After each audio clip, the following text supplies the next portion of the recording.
Muy buenos días, buenas tardes y buenas noches. Mi nombre es Nicolás Alfredo Rodríguez Cruz, estudiante de la Facultad de Derecho de la UNAM de octavo semestre, de la materia Derecho a Información y Transparencia de Datos Personales, a cargo de la doctora Graciela Steines Vega. El día de hoy les vengo a presentar el libro Nexus del autor Yuval Noah Harari, así que comencemos. Primeramente les enseño en esta parte mi hoja de ruta, que son los temas que vamos a abordar el día de hoy, que son propiamente los epígrafes que se encuentran en el índice de nuestra obra que vamos a analizar el día de hoy. Podemos ver justamente que son bastantes, pero vamos a analizarlos de la forma más concreta y precisa posible. Para comenzar, vemos que Yuval Noah Harari es un historiador y escritor israelí de origen geopolaco, además de ser profesor de la Universidad Hebrea de Jerusalén, y que entre sus obras se encuentra Sapiens, de animales a dioses, Homo Deus, una breve historia del mañana y 21 lecciones para el siglo XX. Yuval regresa con un nuevo libro que explora el viaje de la humanidad hacia la era de la información, Nexus, una breve historia de las redes de la información desde la edad de piedra hasta la IA. Mirando a través de la larga lente de la historia humana, reflexiona sobre cómo el flujo de información ha hecho y deshecho nuestro mundo y sienta las bases para comprender las amenazas y promesas de la revolución de la inteligencia artificial. Aquí podemos observar eh, justamente la portada de la obra y su índice, en el cual a grandes rasgos vemos el prólogo, la parte uno, parte 2, parte 3, algunos agradecimientos y más sobre el autor. Para comenzar, Yuval es profesor de la historia, como ya lo mencionamos, pero él se especializó en historia medieval e historia militar, aunque sus investigaciones actuales se centran en los procesos marco-históricos y en las relaciones entre historia y biología. Es considerado a su vez uno de los intelectuales más influyentes de nuestros tiempos. Su libro Sapiens, de animales a dioses, ha sido un éxito internacional que ha vendido más de 21 millones de ejemplares en 65 idiomas. A su vez es recomendado por personalidades como Barack Obama, Natalie Portman o Bill Gates. Alcanzó la lista de bestsellers del New York Times y ocupó los tres primeros puestos de los libros más vendidos del Sunday Times durante 96 semanas consecutivas. Tal fue su éxito que se ha adaptado a novela gráfica Sapiens, una historia gráfica cuyo primer volumen ya ha sido publicado. La continuación de su obra, Homo Deus, una breve historia del mañana, ha vendido más de 7.5 millones de ejemplares y se ha traducido a 50 idiomas. En 2018 publicó 21 lecciones para el siglo XXI, que en su primer año vendió 4 millones de ejemplares y fue traducido a 40 idiomas. En él, Harari se detiene a examinar los mayores desafíos de nuestros tiempos. En el 2019, tras el reconocimiento internacional de sus libros, Yuval e Ismail Yaha fundaron Sapiens Fit, una organización cuya misión es alentar la conversación global, además de señalar los desafíos más importantes y apoyar la búsqueda de soluciones colectivas. En el 2018 y 2020 dio conferencias magistrales en el Foro Económico Mundial de Davos y asimismo, a lo largo de su trayectoria, se ha reunido con líderes internacionales como Angela Merkel, Mauricio Macri y, o como Mark Zuckerberg, que es el CEO de Facebook, quien conversó sobre el futuro de la tecnología. Bien, nuestro marco epistémico son preguntas que el mismo autor va señalando en su obra y que con base en ellas nos va a permitir justamente desarrollar y quedarnos justamente con mayor claridad de todos los temas que vamos a abordar el día de hoy.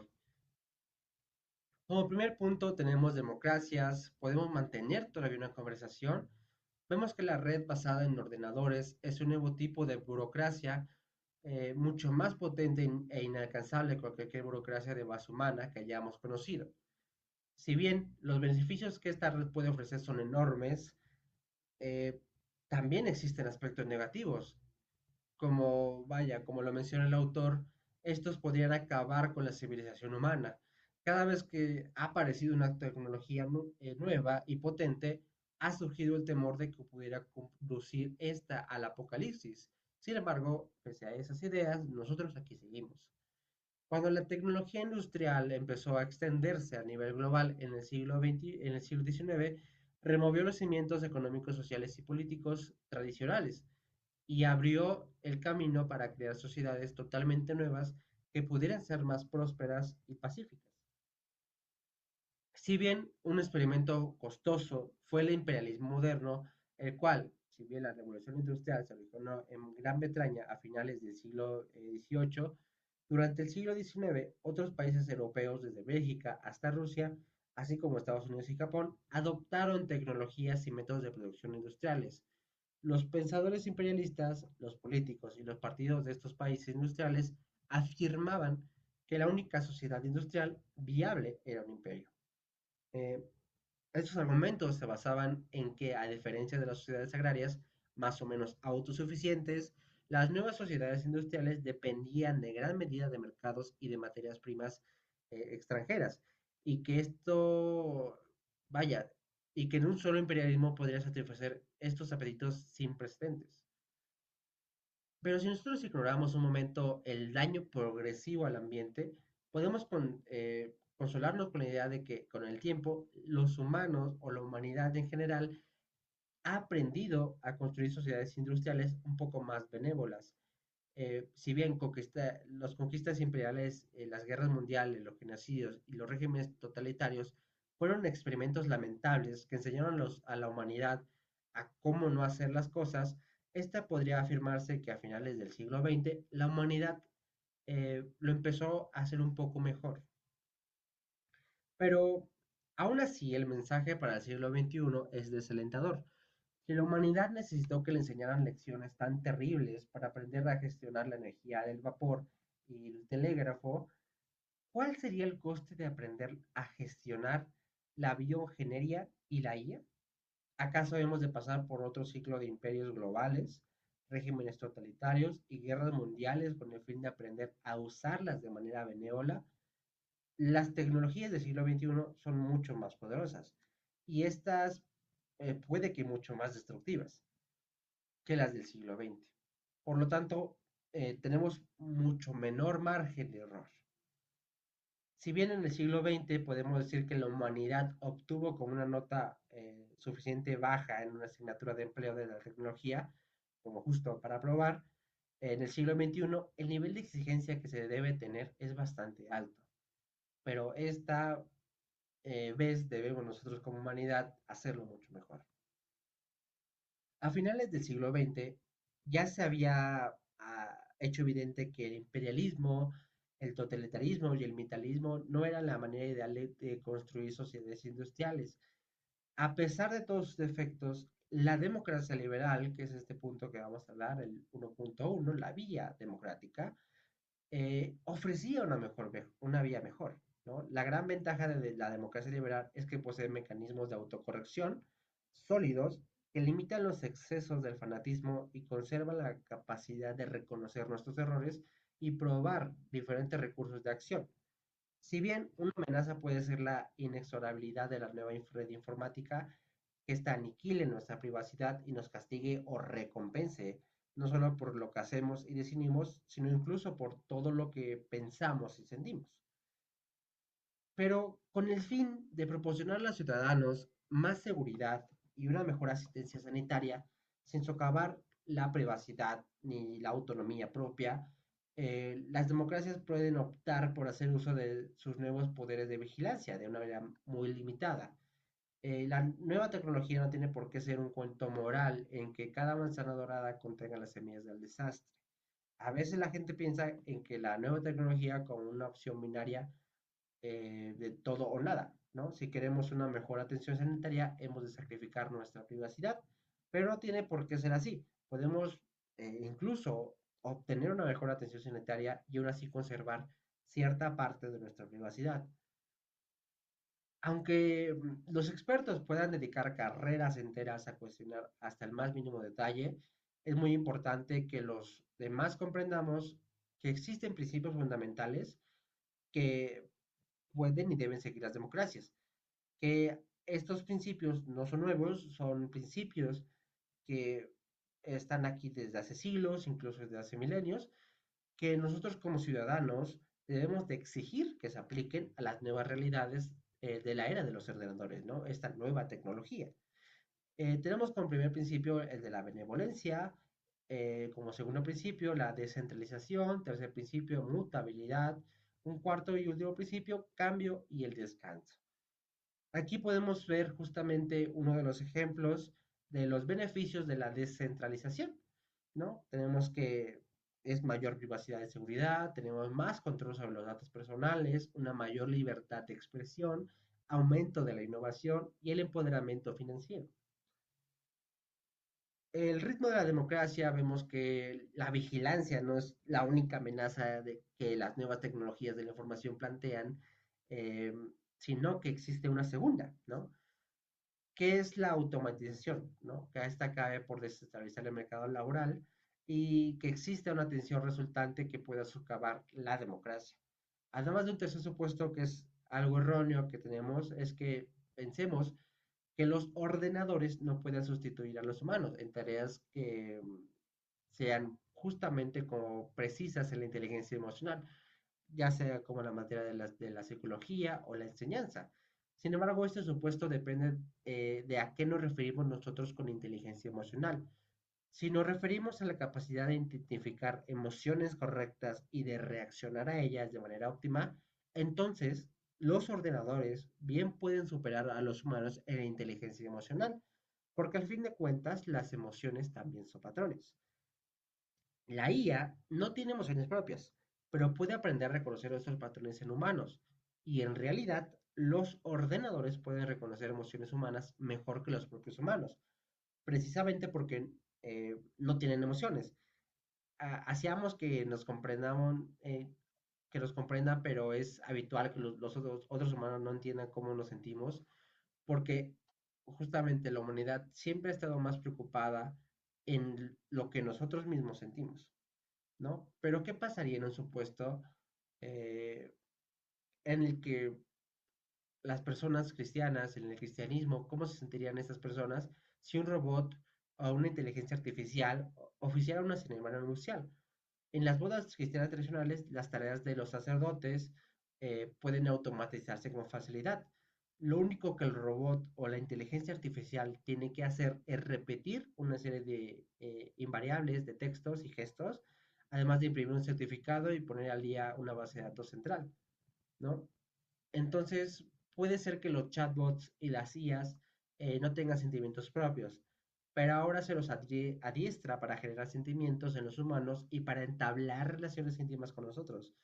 Esto bien para inducir a la sociedad a tratar ciertos ordenadores como seres conscientes y a garantizar los mismos derechos que los que gozan los humanos. En el camino legal para hacerlo ya sea allá, ¿no? O sea, en los países como Estados Unidos, se reconoce a las compañías comerciales como personas legales con derechos y libertades. Y esto podría decirse incluso que las IAs pueden construirse como sociedades y por consiguiente ser reconocidas de forma similar, lo que significa que incluso aquellos empleos y tareas que dependen del establecimiento de relaciones bidireccionales con personas podrían incluso automatizarse.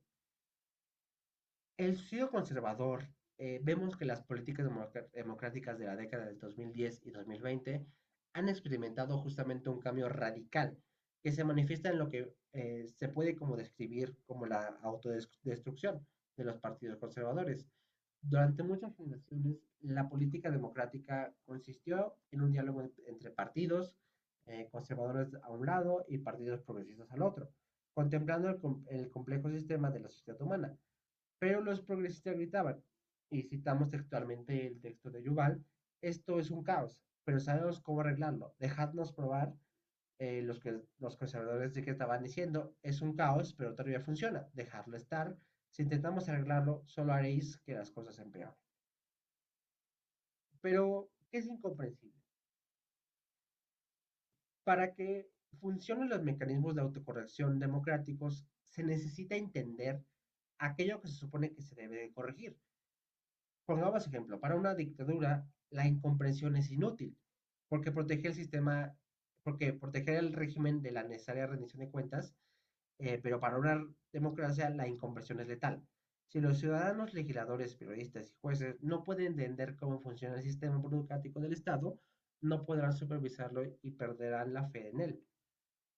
Y tenemos un caso justamente a mencionar, que el mismo libro lo menciona, que es en febrero de 2013, el cual tuvo un lugar un tiroteo desde un coche en la ciudad de La Crosse, Wisconsin, que posteriormente la policía identificó el automóvil implicado en el tiroteo y arrestó al conductor Eric Loomis.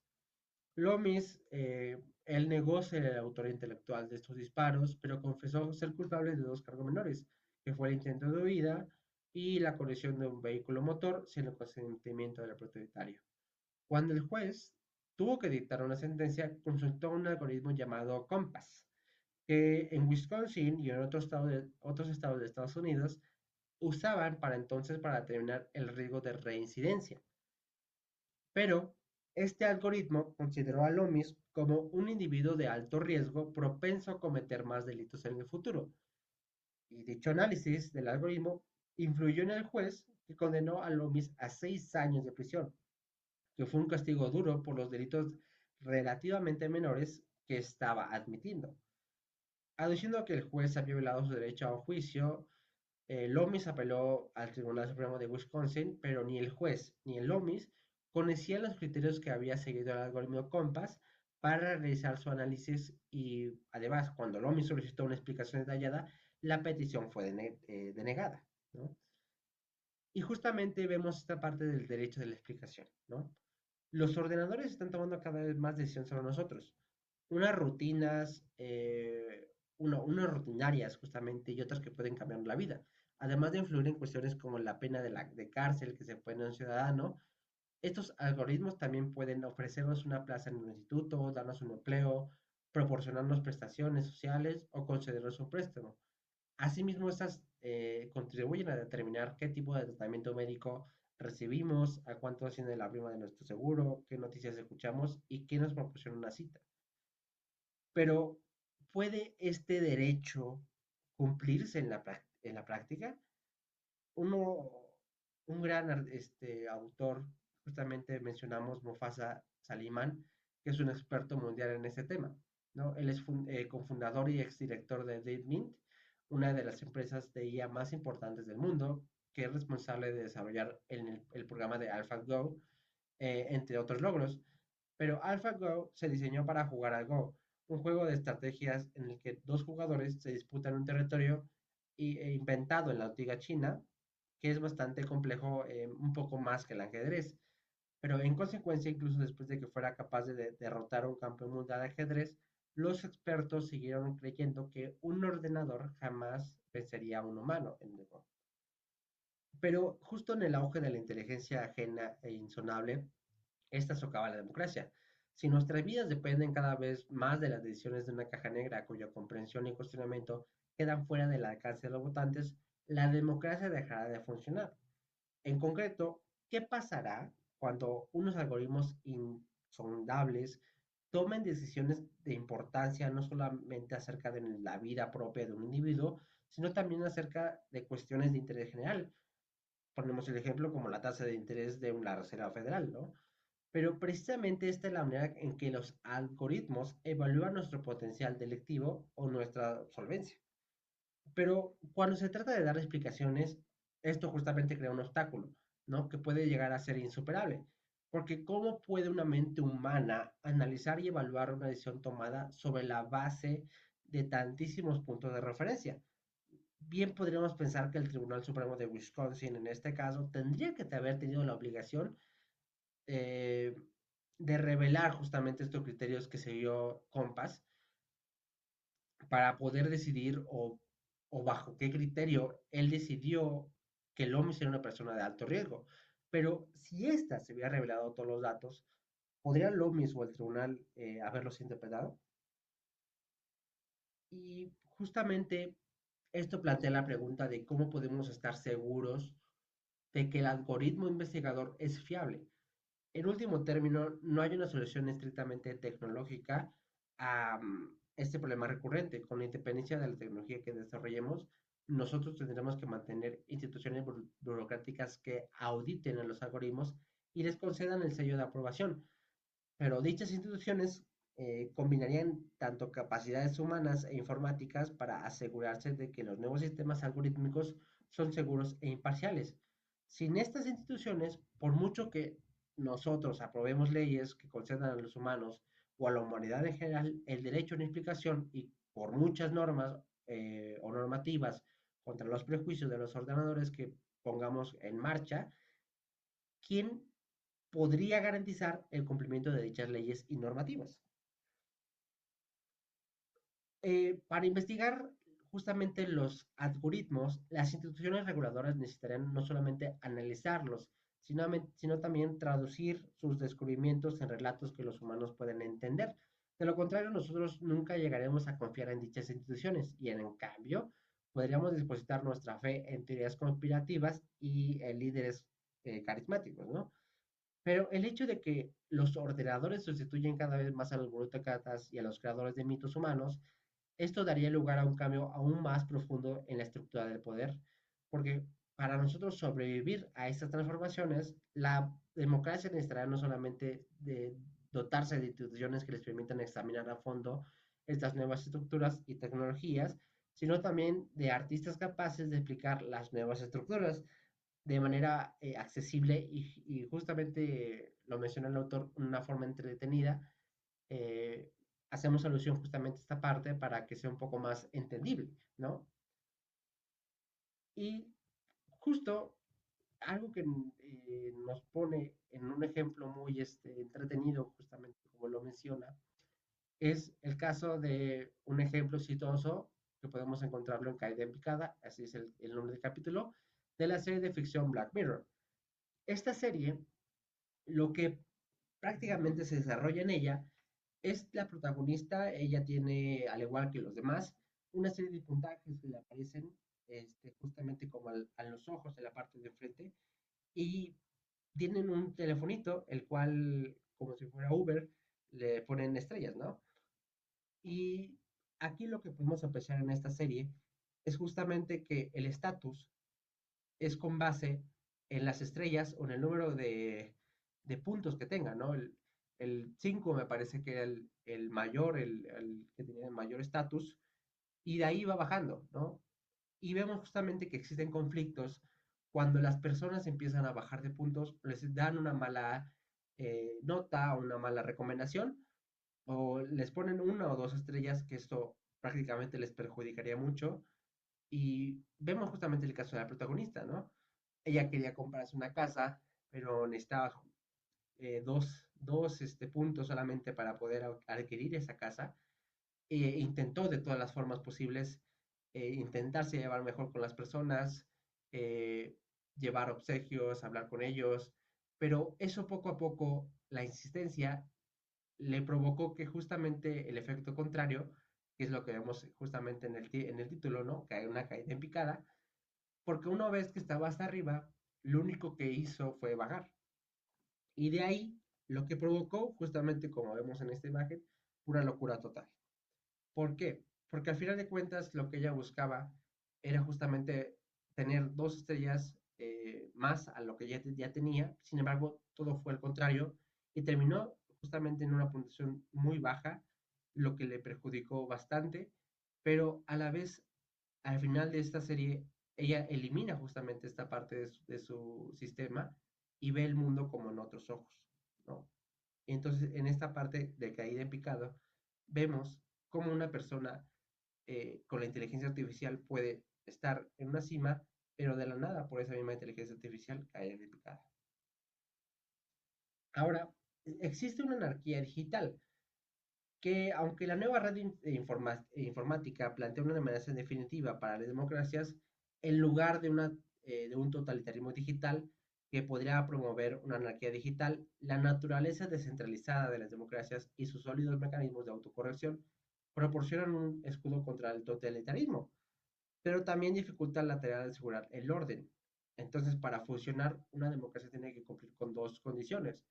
Primero, debe permitir un debate público y libre sobre cuestiones clave y debe de mantener un mínimo de orden social y de confianza entre las instituciones. Antes de la aparición de los periódicos, la radio y otras tecnologías de la información moderna, ninguna sociedad a gran escala fue capaz de combinar debates libres con confianza institucional, lo que hizo prácticamente imposible el desarrollo de la democracia a gran escala. Ahora, con el auge de la nueva red informática, de nuevo podría ser imposible la democracia a gran escala. Eh, Planteamos prácticamente una de las dificultades que se halla en que con la red informática resulta más sencillo sumarse al debate público, porque en el pasado existían entidades como los periódicos, las emisoras de radio y los partidos políticos que actuaban como porteros, ya que ellos decidían a quién había que escuchar en la esfera pública y a quién no. Entonces, en esta parte, las redes sociales socavaron justamente el poder de estos porteros, lo que condujo justamente a una conversión pública más abierta, pero a la vez también más anárquica. Eh, si bien los algoritmos no se limitan a unirse a la conversación, sino que cada vez con mucha más frecuencia se casan incluso de orquestarla, las redes sociales permiten que estos nuevos grupos de humanos cuestionen las viejas reglas del debate, pero las negociaciones sobre estas nuevas reglas ya no las dirigen humanos. Más bien, como se ha explicado en el análisis de los algoritmos de las redes sociales, a menudo son los propios algoritmos los que imponen las reglas. Si bots manipuladores y algoritmos inescrutables acaban por dominar la conversación pública, el debate democrático prácticamente fracasará justo cuando más lo necesitemos. Y justo hablamos de esta parte de prohibir los bots, ¿no? Porque frente a una amenaza que plantea el algoritmo para el debate democrático, estas democracias no se hallan indefensas, ¿no? Pueden y deben tomar medidas para regular el uso de la inteligencia artificial y evitar que esta contamine nuestra infoesfera, ¿no? Con personas falsas que se dedican a propagar noticias falsas, ¿no? Vemos ejemplos clarísimos de cómo la inteligencia artificial falsifica o imita a personas o personajes para crear noticias falsas, ¿no? Y vemos claramente en el filósofo Daniel Dennett, el cual sugirió que podemos inspirarnos en las regulaciones tradicionales del mercado monetario, ¿no? Porque desde el momento en que se inventó prácticamente las primeras monedas y, y después los billetes bancarios, siempre fue técnicamente posible falsificarlos, ¿no? Y esta falsificación de dinero supuso un peligro existencial para el sistema financiero, ya que este erosionaba la confianza que la gente tenía en el dinero y en el manejo de él. Entonces, prohibir los bots, prácticamente lo que señala el autor es que las democracias pueden regular el mercado de la información y que su misma supervivencia depende de estas regulaciones, ¿no? La idea ingenua de que la información se opone a la regulación y cree que un mercado informativo completamente libre genera por sí mismo verdad y orden. Pero esto se aparta por completo de la escena real de la democracia, porque conservar la conversación democrática nunca ha sido una tarea sencilla. Y ahí donde ha tenido lugar esta conversación, desde parlamentos y ayuntamientos hasta periódicos y emisoras de radio, se ha hecho necesario establecer algún tipo de regulación, porque en una era en la que de forma ajena la inteligencia amenaza con dominar el debate, esto es doblemente cierto. Pero qué le depara el futuro a la democracia, ¿no? Porque durante la mayor parte de la historia la democracia resultó imposible debido a que las tecnologías de la información existen, o más bien existentes, no eran lo bastante refinadas como para mantener una conversación política a gran escala, porque millones de personas repartidas por decenas de miles de kilómetros cuadrados no contaban con las herramientas necesarias para entablar un debate sobre asuntos políticos en tiempo real. Pero ahora, por irónico que parezca, la democracia puede volverse otra vez imposible debido a que la tecnología de la información se está poco a poco sofisticando demasiado, ¿no? Pero si bien unos algoritmos inteligibles se apoderan de la conversación y en concreto, si desbaratan los argumentos razonados y fomentan el odio y la confusión, no se podría mantener el debate público.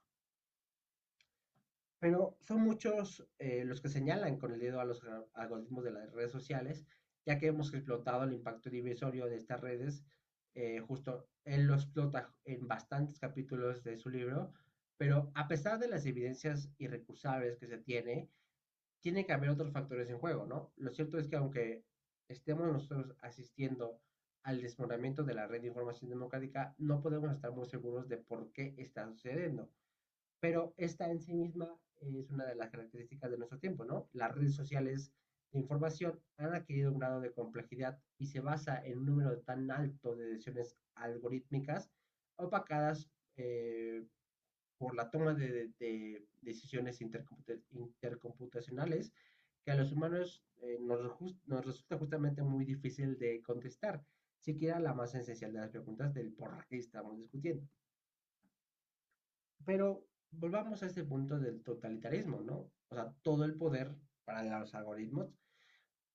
Si bien las discusiones sobre la ética y la política de la nueva red informática suelen centrarse en el destino de las democracias, si se mencionan regímenes autoritarios o totalitarios, es sobre todo para aludir al destino distópico que nosotros podríamos esperar si fuéramos nosotros los que fracasáramos a la hora de gestionar con sensatez la red de información.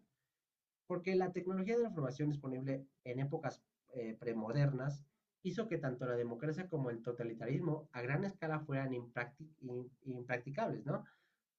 Grandes sistemas de gobierno como la dinastía Han China o el Emirato Saudí de Diraja del siglo XVIII consistían por lo general en autocracias limitadas.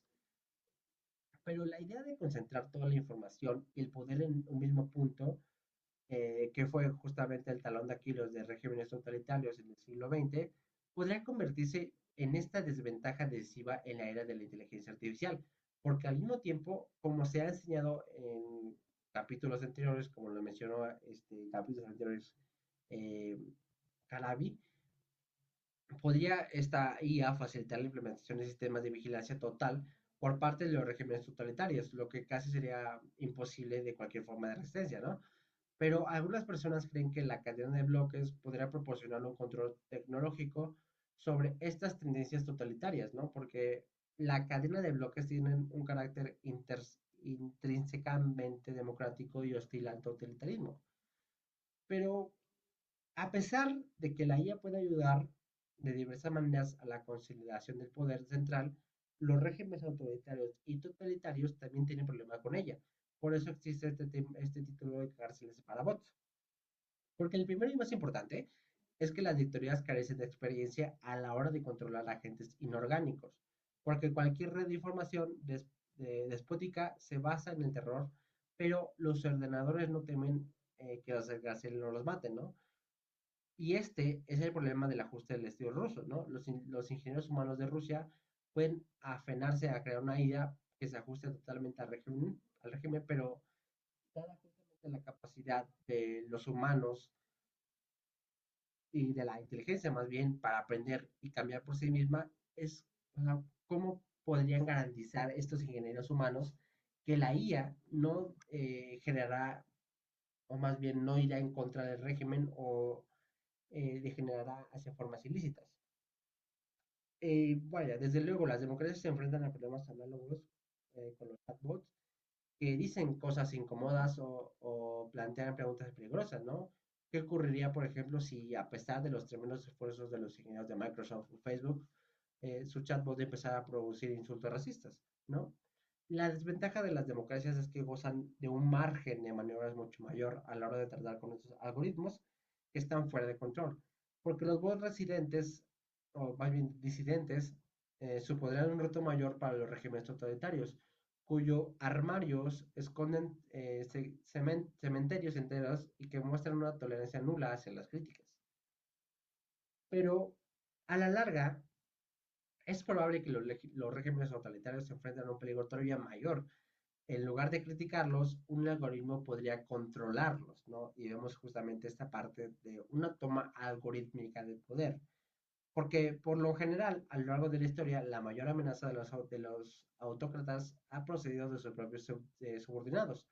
Porque ni un solo emperador romano ni un líder soviético fue derrocado después de una revolución democrática, pero siempre corrieron el peligro de que sus subordinados los derrocaran o los convirtieran en marionetas, ¿no?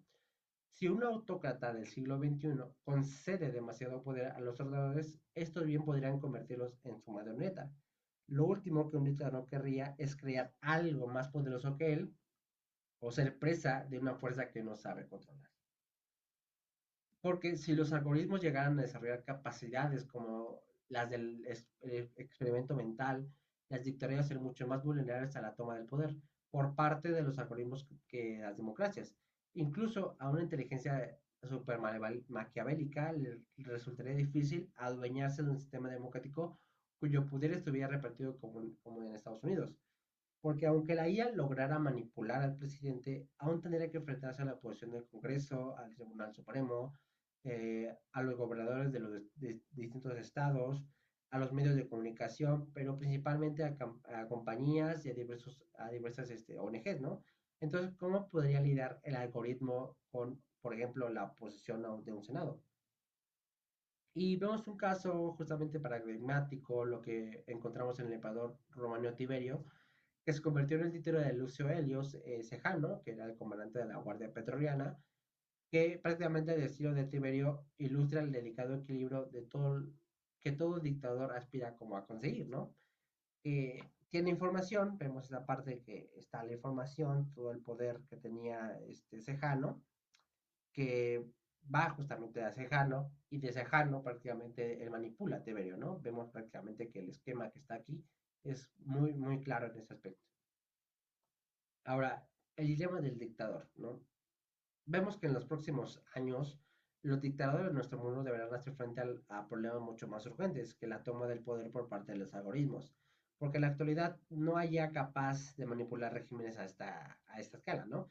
Sin embargo, los sistemas totalitarios ya corren ese peligro de depositar demasiada confianza en los algoritmos, porque si bien la democracia asume que como humanos somos falibles, los regímenes totalitarios parten del supuesto de que los gobiernos o el líder supremo nunca se equivoca. Entonces, estos dictadores siempre han adoblecido los mecanismos de autocorrectores endebles y se han visto amenazados por subordinados poderosos, ¿no? Por eso en el auge de la inteligencia artificial puede exacerbar muchísimos de estos problemas. Y por lo tanto, la red informática plantea a los dictadores un dilema insoportable, ¿no? Confiando en una inteligencia supuestamente infalible, pueden decantarse por escapar de las garras de sus subordinados humanos, en cuyo caso podría convertirse en títeres de la tecnología, o pueden asignar a una institución humana la tarea de supervisar a la IA, pero esa institución también podría acabar limitando el poder dictatorial, ¿no? Pero que no se tome esto como una profecía, ¿no? Porque sino como una posibilidad. Desde 1945 los dictadores y sus subordinados han cooperado con gobiernos democráticos y con ciudadanos para contener la amenaza nuclear, ¿no? Ese es un ejemplo. En 9 de julio de 1955, Albert Einstein, Bernard Roosevelt y otros científicos e intelectuales destacados publicaron justamente el manifiesto Roosevelt-Einstein, que fue un llamamiento a la cooperación entre los líderes de las democracias y de las dictaduras para evitar una guerra nuclear. Esto bien puede aplicarse a la inteligencia artificial, ¿no? Porque sería absurdo que los dictadores creyeran que la inteligencia artificial vaya a inclinar la balanza del poder a su favor. Si no extreman las precauciones, esta inteligencia les puede arrebatar el poder. Y bien, esta es prácticamente mi carátula de cierre. Vamos a ver prácticamente nuestras reflexiones finales, que son las claves teóricas, las reflexiones prácticas y nuestra postura epistémica. Bien, como claves teóricas fueron las palabras clave, algunas palabras que justamente detonan y son las más relevantes en esta exposición. Son palabras justamente que a lo largo de esta exposición que fuimos narrando eh, dan justamente la palabra clave, ¿no? Como bien dice la palabra. Y bueno, nuestro índice analítico, que son algunas palabras que si bien son importantes y se relacionan con el texto, no tienen esa relevancia significativa como palabra clave. Y bueno, nuestras reflexiones prácticas, yo lo que quise poner como para vincular lo que leímos en Nexus de Yuval Noah Harari es esa parte de la ANIA, que es la Alianza Nacional de Inteligencia Artificial Positiva para México, en la cual propone una Agenda Nacional de Inteligencia Artificial para México, está prevista para el 2024 al 2030, y si me permiten compartiré justamente esta página, ¿no? Vemos justamente que esta es la página de la ANIA, que es la Agencia Nacional de Inteligencia Artificial. Vemos algunas pestañas, ¿no? Algo que podemos destacar, ¿no? Algo que es sobre la ANIA, los documentos que tiene, algunos eventos. Vemos aquí justamente qué es la ANIA, qué son, qué es lo que hacen, vemos esta parte de la agenda, las propuestas que ellos tienen, vemos en su página justamente algunos cursos que tienen justamente para capacitar a las personas, docentes, mujeres, a su vez también cursos que introducen justamente a esta parte de la inteligencia artificial y varias, por ejemplo, ChatGPT para todos, algunos aspectos relevantes, inclusive algunos premios que ha obtenido, varias oportunidades, por ejemplo, el gobierno de la inteligencia artificial, varias cosillas. Y bueno, esta es la página y es lo cual yo relacioné lo que leí a la actualidad, así que a mi realidad, que es México. Eh, es una página que justamente es para México, eh, como lo dice, ¿no? Tiene una propuesta para la generación de inteligencia artificial para México. Y bueno, eh, mi postura epistémica. Si yo recomiendo no Nexus, por supuesto que yo la recomiendo porque no solo nos permite entender la inteligencia artificial como es en realidad, ¿no? Sino que tiene una claridad en la redacción, lo que nos permite leerlo de una forma muy sencilla. Y los ejemplos, que son varios, nos permiten adaptar la idea y la concepción sobre lo que nos depara en un futuro tal vez no muy lejano, ¿no? Como nosotros pensemos. Pero si bien algunas nuevas tecnologías se crearon para mejorar a la humanidad, es de conciencia pensar que tal vez sean creadas para sustituirlos en un futuro, ¿no? Pero Nexus es sin duda alguna una obra digna de reconocimiento y la recomiendo justamente por el tema tan novedoso que maneja y que de aquí a unos años será un tema sumamente retomado y discutido, ¿no? Por la dificultad que representa encima el concepto de inteligencia artificial y el uso verdadero que debemos darle. Bueno, esta fuente selecta, como la vimos, es Nexus, una breve historia de la red de información desde la edad de piedra hasta la IA, de Yuval Noah Harari. Eh, Me parte prácticamente lo que viene aquí en esta presentación es desde la página 255 a 299. Y bueno, mi enfocarte justamente es una imagen creada por inteligencia artificial en la cual vemos justamente analizando esta parte de la imagen. Vemos un robot creando una pintura y un humano que está al lado de él. Sin embargo, a interpretación de lo que yo veo de la imagen y de lo que justamente analizando la obra y analizando esta obra de arte, porque al fin y al cabo, aunque si bien no es una obra de arte como tal, es una imagen creada por inteligencia artificial, que es lo que justamente hablamos, y que en algún momento llegará a pasar, ¿no? O sea, llegará el momento en que la inteligencia artificial sustituya en algunos trabajos de la humanidad. Y vemos, ¿no? Justamente cómo este robot está pintando mientras el humano lo está viendo y vemos a grandes rasgos cómo incluso está haciendo tres pinturas al mismo tiempo, ¿no? Que es algo que prácticamente sería imposible para un ser humano crear una pintura, o bueno, tres pinturas al mismo tiempo, pero sin embargo por la inteligencia artificial, aunque si bien esto es un modelo, o más bien es una imagen creada por inteligencia artificial, eh, en un robot mecánico que aún no es como existente, aún, pero sin embargo es como una realidad, ¿no? Una realidad que nosotros podemos apreciar tal vez en un futuro, tal vez en algunos años, pero bien, o sea, vemos esa parte, ¿no? Cómo que una inteligencia artificial, o en este caso una imagen, un robot, puede hacer tres obras de arte al mismo tiempo y un humano apenas pueda iniciar una, ¿no?